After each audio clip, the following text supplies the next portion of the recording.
नमस्कार जून सीजी किचनলৈ মই জুনে পুনৰবাৰ আপোনালোকক স্বাগতম জনাইছো। আজি মই বনাবলৈ লৈছো বইল মাছৰ তৰকাৰী। মাছ বুলি ক'লে অকনমান গুণগুণৰ ভাৱ এটা আহে। বইল মাছ বুলি কওঁতে মনলৈ বাৰু গুণগুণৰ ভাৱ এটা আহিছে নেকি? কিন্তু এনেকৈ বনাব একেবাৰে নগুন্ধাই বহুত টেষ্টি হয়।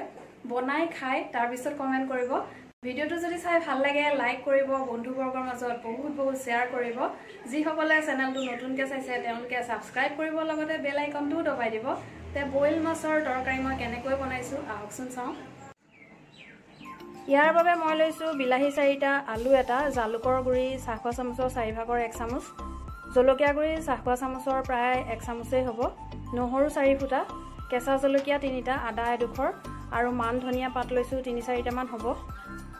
মই প্ৰথমে বিলাহীকিটা আৰু আলুটো কাটি লওঁ। আলু আৰু বিলাহীকিটা মই দীঘলকৈ কাটি লৈছো। গেছত হাই ফ্লেমত এখন কেৰাহী পাতি দিছো আৰু ইয়াত মই এতিয়া বিলাহী আৰু আলুখিনি দি দিলো। ইয়াতে মই জোখ কৰি নিমখ দিছো। জালুকৰ গুৰিকণো ইয়াতে দি দিম।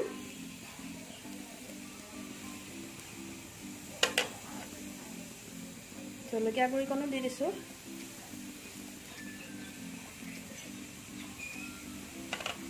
গেছৰ ফ্লেমটো এতিয়া মই মিডিয়াম কৰি দিছো। ইয়াতে মই আদা নহৰু পিচাখিনিও দি দিছো। অকণমান পানী দি দিছো।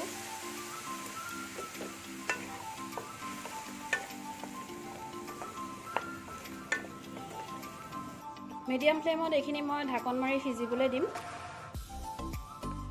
বিলাহী আলু সিজে মানে মই মাছ কেইপিচ ভালদৰে ধুই ললো। নৰসিংহৰ পাত কেইটামানো মই ভালদৰে ধুই লৈছো। জলকীয়াকিটা ফালি ললো আৰু মান ধনিয়াৰ পাতকিটাও মই ছিঙি লৈছো।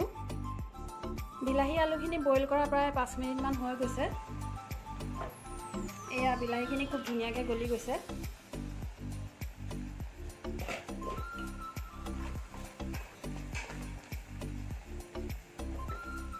এইখিনিতে মই এতিয়া বিলাহীৰ বাকলিকেইডাল গুচাই দিম।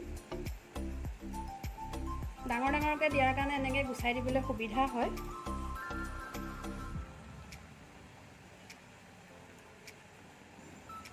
বিলাহীখিনি চপ কৰিও দিব পাৰে বা মিক্সিত পেষ্ট বনাই দিব পাৰে, কিন্তু এনেকৈ কাটি পেলাই দি দিলেও একো অসুবিধা নাই। খুব ধুনীয়াকৈ বিলাহীৰ বাকলিটো আঁতৰি গৈ আছে।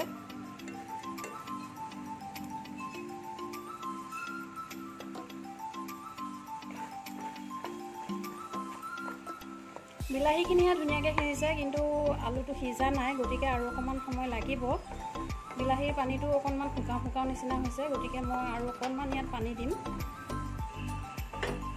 মই গৰম পানী ব্যৱহাৰ কৰিছোঁ।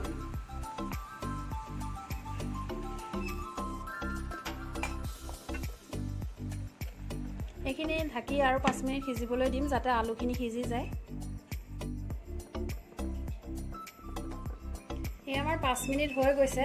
বিলাহীৰ পানীটো আমাৰ শুকাই গৈছে আৰু আলু সিজি গ'ল। এতিয়া ইয়াত মই গ্ৰেভিৰ জোখাৰত পানী দি দিছোঁ। মই গৰম পানী ব্যৱহাৰ কৰিছোঁ।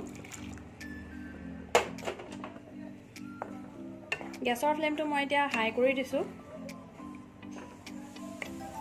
ইয়াতে মই এতিয়া মাছ কেইপিচ দি দিম।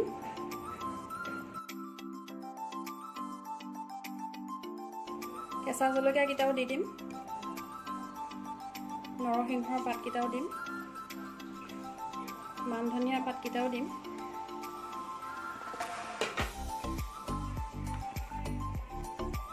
খুব ধুনীয়া গোন্ধ এটা ওলালেই। এইখিনি মই এতিয়া প্ৰায় 10 মিনিট মান উতলিবলৈ দিম হাই ফ্লেমতে, যাতে ইয়াৰ গোন্ধটো মাছত লাগি যায় আৰু মাছ সিজি যায়।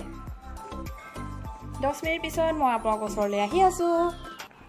ইয়াত মই 3বাৰ পানী ব্যৱহাৰ কৰিছোঁ। প্ৰথমবাৰ দিলোঁ বিলাহী আৰু আলুৰ লগত, যিহেতু মছলাটো একেলগে দি দিলোঁ আৰু দিয়াৰ লগালগতো বিলাহীৰ পানীটো নোলায়, গতিকে মই অকণমান চাহখোৱা চামুচৰ 2 চামুচমান পানী দিলোঁ। যদি বিলাহী গলাৰ পিছত আপোনালোকে মছলা দিয়ে তেতিয়াহ'লে প্ৰথমবাৰ পানী নিদিলেও হ'ল। দ্বিতীয়বাৰ দিলোঁ আলু সিজিবৰ কাৰণে আৰু এইবাৰ দিছোঁ গ্ৰেভিটোৰ কাৰণে। মই 3বাৰ কিয় পানী ব্যৱহাৰ কৰিলোঁ আপোনালোকক কৈ দিছোঁ, পিছত আকৌ ক'ব নহয় যোন তুমি নক'লা। আপোনালোকেও নিজৰ সুবিধা অনুযায়ী এনেকৈ দিব ইয়াত তেনেকুৱা নিৰ্দিষ্ট কোনো নিয়ম নাই যে এইখিনি সময়তে পানী দিব লাগিব বা তেনেকুৱা এয়া আমাৰ 10 মিনিট হৈ গৈছে খুবেই ধুনীয়া এটা গোন্ধ ওলাইছে মান ধনিয়া আৰু নৰসিংহৰ মই বিলাহী আৰু আলুৰ জোখতহে নিমখ দিছিলোঁ অকণমান নিমখ কম লগা দেখি মই অকণমান নিমখটো দি দিছোঁ এয়া আমাৰ হৈ গ'ল গেছৰ ফ্লেম কৰিলোঁ অফ এতিয়া মই পৰিৱেশন কৰিম এয়া আমাৰ হেলদি বইল ফিছ কাৰী ৰেডি হৈ গ'ল মই দুটামান পকা জলকীয়া আৰু ধনিয়া পাত অকণ দি সজাই দিছোঁ এয়া গ্ৰেভিটো চাওক কালাৰটো খুব ধুনীয়া হৈছে বিলাহীটো দিলে খুব ধুনীয়া কালাৰটো হয় আৰু টেষ্টিটো হ'বই যিহেতু বিলাহী আছে আপোনালোকেও এনেকৈ বনাই চাব ভিডিঅ'টো যদি চাই ভাল লাগে লাইক কৰিব কমেণ্ট কৰিব বন্ধুবৰ্গৰ মাজত যিমান পাৰে সিমান শ্বেয়াৰ কৰিব আপোনালোকৰ মৰম চেনেহে মোক আগুৱাই যোৱাত উৎসাহ যোগাব নতুন এটা ৰেচিপি লৈ মই পুনৰ আহি আছোঁ তেতিয়ালৈকে ধন্যবাদ